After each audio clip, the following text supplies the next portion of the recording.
Udales proiektua EUPV-EHUko proiektu bat da, ikertu nahi duena, nola udalgintzatik nola egin litekeen ekarpen bat hezkuntzara, eta horretarako 2023ko hezkuntza legeak aurreikusten du formula bat, Udal Hezkuntza Kontseiluak.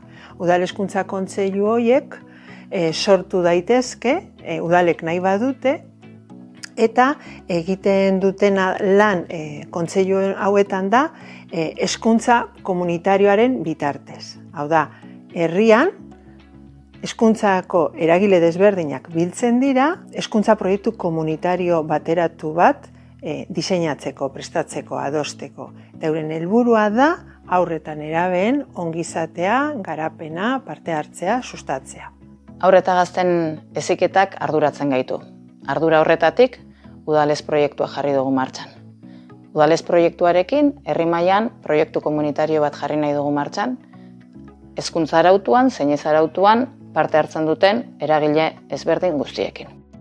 Proiektu hau 2 urteetan zehar garatuko da, Euskal Herriko gainontzeko beste herri batzurekin batera, eta prozesu hau bukatzen denean, Lekeition aukera edukiko dugu, oinarriak ondo jarriak baldin baditugu behintzat, Udal Hezkuntza Kontseiluak sortzeko. Proiektu honetan badaude parte hartzen 6 udalerri. Galdakao, Sopela, Durango, Leioa, Lekeitio eta Arabako Laudio herriak. Denak daude interesatuta, hezkuntzatik, udaletik egin daitekeen ekarpena, hezkuntza eta hezkuntza sistema hobetzeko haur eta nerabeen ongizateari begira.